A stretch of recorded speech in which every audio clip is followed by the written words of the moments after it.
Terminou agora, Iporá 1, Atlético Goianiense 2.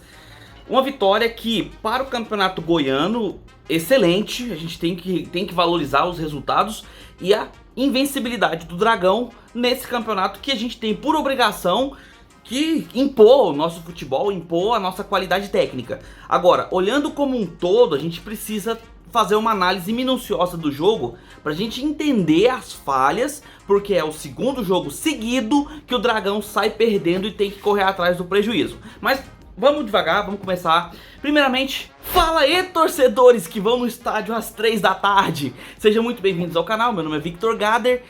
E a gente precisa fazer essa análise, esse pós-jogo, com uma certa cautela. Porque se a gente for olhar só com o coração de torcedor, é só alegria.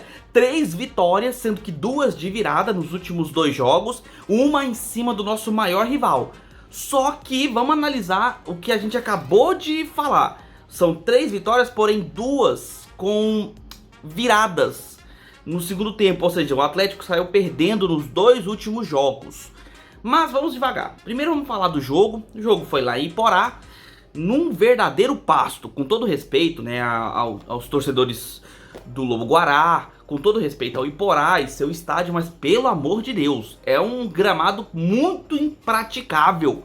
A bola não rolava, a bola quicava esquisita, a bola aérea subia, o cara ia dominar a bola quicava e ia para um lado aleatório, parecia uma bola dente de leite que eles estavam jogando. Mas beleza. O Atlético começou com um time bastante alternativo. Veio com por exemplo, Thiago Medeiros no meio. Na lateral ele veio com o Moraes em vez do Luiz Fernando pelo lado esquerdo. Entrou já com o Kelvin, que inclusive eu quero comentar mais pra frente. E no ataque o Daniel. Entrou com o Daniel em vez de entrar com o Felipe Viseu. E o primeiro tempo foi sofrido. Eu falaria pra vocês que estaria assim uns 2-0 pro gramado, sabe? A bola não rolava, o Atlético ficava apelando para bolas aéreas lançadas geralmente pelo Lucas Gasal. E buscando os laterais, ou buscava o Kelvin pela direita ou buscava o Moraes pela esquerda. Não exatamente os laterais, né? Na verdade os pontas, mas sempre buscando a jogada pela lateral. O Jefferson novamente distribuiu sua chapelaria, deu o chapéu ali no jogador e fez uma jogada até interessante, porém o cruzamento foi terrível. E o primeiro tempo se resumiu a 2 jogadas. Uma do Atlético, onde uma bola sobrou ali na entrada da área e de novo o Shailon isolou a bola. Tudo bem, a gente pode falar, hoje foi por conta do gramado, que é horroroso, mas isso já é recorrente. É importante que o Shailon treine essa finalização na entrada da área, porque no jogo contra o Goiás foram 2 chances que ele teve na entrada da área que ele isolou a bola. E agora contra o Iporá, ele teve uma chance claríssima de abrir o placar no primeiro tempo e chutou a bola totalmente torto. Aí eu me pergunto, eu confesso que eu não pesquisei, mas o Shailon é destro ou é canhoto? Não sei, eu confesso que eu não pesquisei sobre isso, mas pelo amor de Deus. No jogo contra o Goiás a finalização foi de canhota, na primeira finalização do primeiro tempo. Nesse jogo, novamente, uma finalização de canhota. Isolou. E eu creio que foi isso que ele praticamente fez no jogo todo. Ele teve uma participação bem discreta, tanto no primeiro tempo quanto no segundo, que eu vou falar com vocês depois. E o Iporá teve a melhor chance do primeiro tempo, uma bola alçada na área e cabeçada livre, como de costume, na defesa do Atlético. O jogador do Iporá cabeceou livre e o Ronaldo fez uma defesa que era praticamente um gol, garantindo 0-0 para o Atlético ir para o intervalo sem estar perdendo. Coisa que não fez muita diferença, porque no segundo tempo, o Atlético no primeiro minuto, uma bola um escanteio, a bola sobra do lado esquerdo do ataque do Atlético, do ataque do Iporá. O jogador cruza e mais uma vez o atacante do Iporá sozinho cabeceia para fazer o gol, sendo que essa cabeçada inclusive nem foi na pequena área ou algo assim, foi uma cabeçada no meio da área. Ou seja, uma situação onde o Atlético precisava ter feito a marcação correta e mais uma vez está apanhando de bola aérea. E nesse jogo contra o Iporá era a única opção que teria, porque a jogada pelo chão ali naquele gramado ruim seria muito complicado de ser desenvolvida, né, do time conseguir armar uma boa jogada.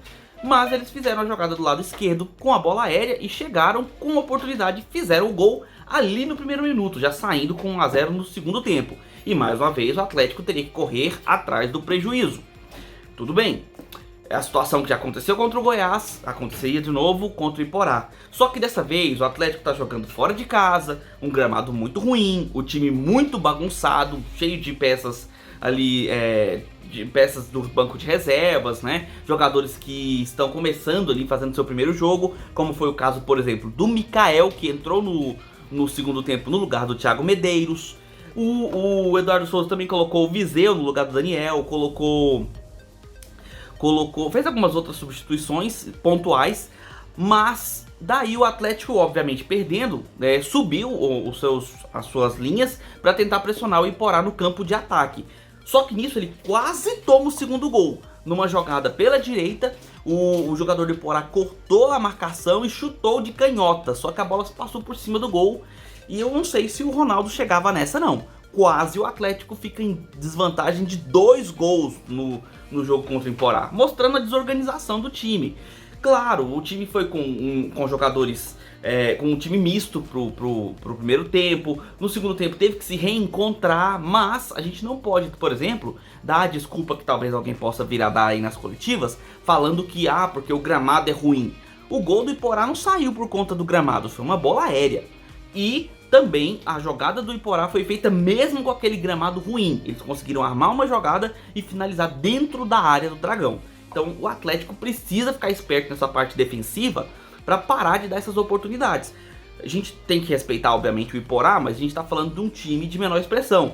Por exemplo, já pensou um Goiás, por exemplo, com o Nicolas, fazer um corte daquele e uma finalização dentro da área? O Apodi no jogo passado fez algo parecido. Ele cortou a marcação e finalizou para a defesa do Ronaldo, né? Então é uma situação que o Atlético precisa tomar cuidado nessa parte defensiva.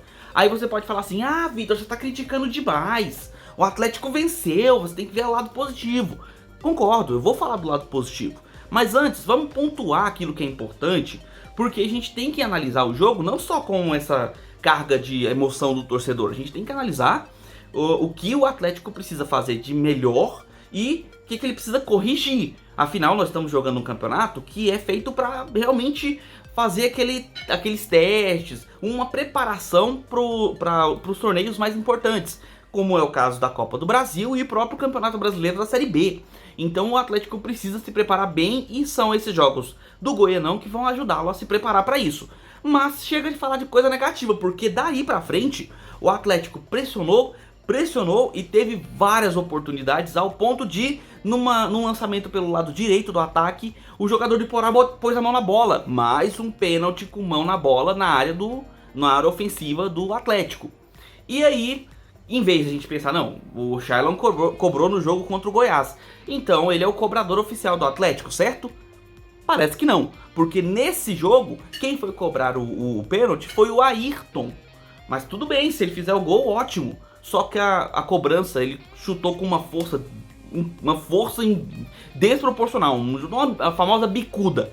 A bola bateu na trave, muito provavelmente ficou dentro do gol e saiu. Mas como nós não temos VAR nessa fase do Goianão, vai saber. A filmagem ali, porque eu tava acompanhando pelo DAZN, e a filmagem não tava clara, não tinha um ângulo de câmera que dava pra ver se realmente a bola tinha entrado ou não tinha. Mas beleza, ele cobrou, perdeu o pênalti, tentou finalizar ainda, né, depois do rebote, mas o goleiro do Iporá fez uma defesaça e estava garantindo a vitória do Iporá até aquele momento.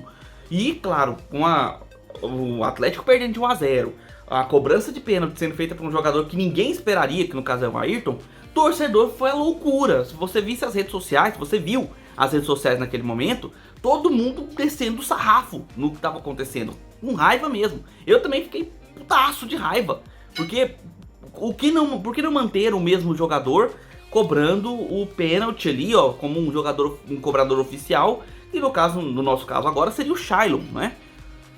Tudo bem, a situação não estava boa, mas aí apareceu um jogador que eu queria comentar com vocês, que é o Kelvin. O Kelvin não foi muito bem aproveitado na temporada 2022. E aí, nessa temporada de 2023, a opção que nós temos é aproveitar os jogadores que permaneceram, aqueles jogadores que têm entrosamento com o grupo.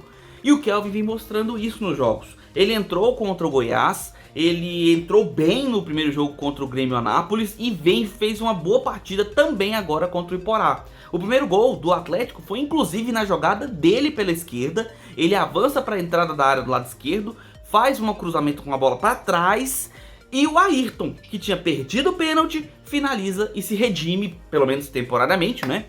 Fazendo o gol de empate do Dragão. E beleza, a gente pensa, pô, o Ayrton perdeu o pênalti, mas foi lá, fez o gol, teve a confiança de fazer o gol, ótimo, já tá de bom tamanho.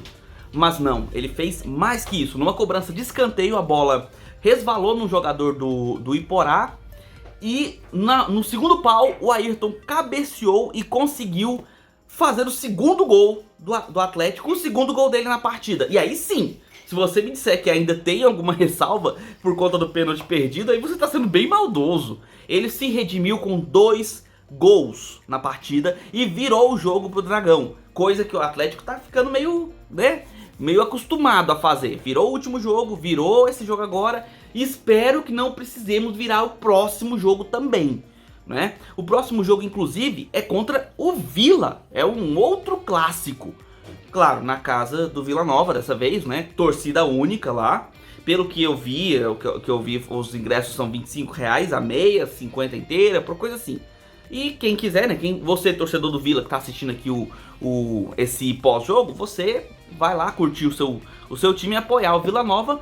Claro que a gente tá, né, contando com a vitória do Dragão. Mas o jogo é aqui em Goiânia novamente. E não podemos sair perdendo como tem sido nessas últimas partidas. Minha esposa tá me olhando feio aqui, ela é torcedora do Vila. Oi? E aí o Atlético conseguiu segurar o jogo, né? Conseguiu segurar esse resultado. Ainda teve uma falta perigosa ali do Iporá no último lance do jogo, mas a bola foi por cima do gol, finalizando assim o Atlético invicto, 9 pontos, 3 jogos, 3 vitórias, um saldo de 5 gols, acredito que seja um saldo de 5 gols, mas beleza. O Atlético faz aquilo que é esperado do time como Atlético. Mostrar sua superioridade técnica e mesmo mesclando alguns jogadores, o Atlético tem a obrigação de vencer esses times de menor expressão. Com todo respeito a esses clubes goianos do interior, mas é a obrigação do Dragão vencer esses clubes.